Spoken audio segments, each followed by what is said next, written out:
Quinta, 26 de março. Verso para memorizar.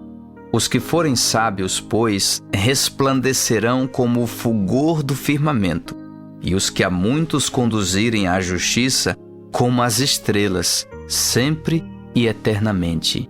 Daniel 12, 3. O tempo de espera. Ouça Daniel 12, 5 a 13.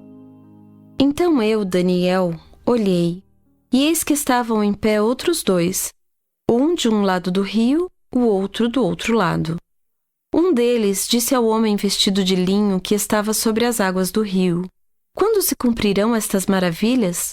Ouvi o homem vestido de linho que estava sobre as águas do rio, quando levantou a mão direita e a esquerda ao céu e jurou, por aquele que vive eternamente, que isso seria depois de um tempo, 2 tempos e metade de um tempo.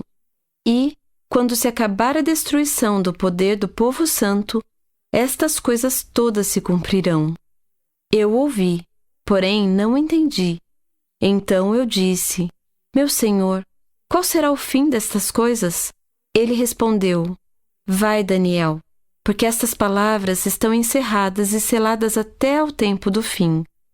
Muitos serão purificados, embranquecidos e provados, mas os perversos procederão perversamente, e nenhum deles entenderá, mas os sábios entenderão. Depois do tempo em que o sacrifício diário for tirado e posta a abominação desoladora, haverá ainda 1.290 dias. Bem-aventurado o que espera e chega até 1.335 dias. Tu, porém, segue o teu caminho até ao fim, pois descansarás, e ao fim dos dias te levantarás para receber a tua herança. Pergunta 6. Como o livro foi concluído? Curiosamente, a cena final ocorre no Rio Tigre, o lugar da última importante visão de Daniel. No entanto, a palavra usada aqui não é a palavra hebraica comum para rio, mas um termo que geralmente designa o rio Nilo.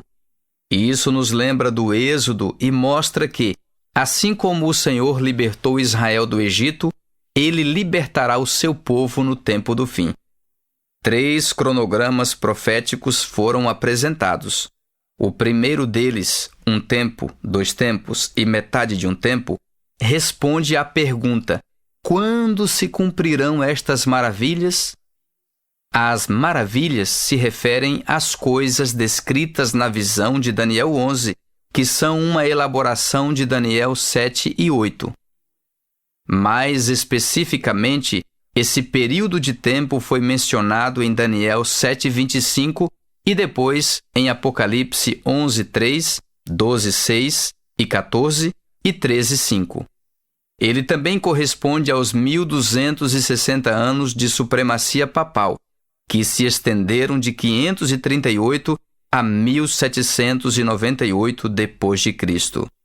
E Daniel 11:32 a 35 se refere à mesma perseguição sem mencionar sua duração. Os outros 2 períodos de tempo, 1.290 e 1.335 dias, respondem a uma pergunta feita pelo próprio Daniel ao homem vestido de linho: qual será o fim destas coisas? E ambos começam com a remoção do sacrifício diário e o estabelecimento da abominação desoladora.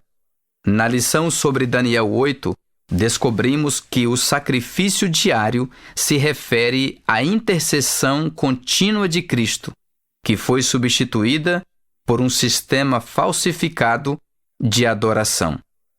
Portanto, esse período profético deve começar em 508 depois de Cristo, quando Clovis, rei dos francos, converteu-se à fé católica.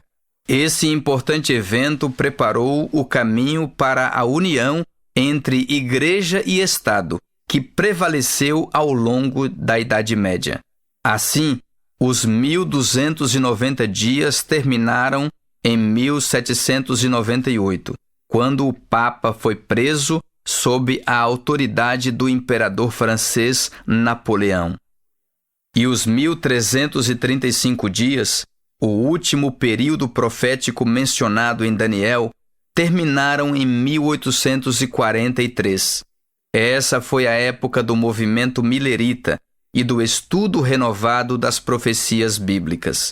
Foi um tempo de espera e esperança no retorno iminente de Jesus.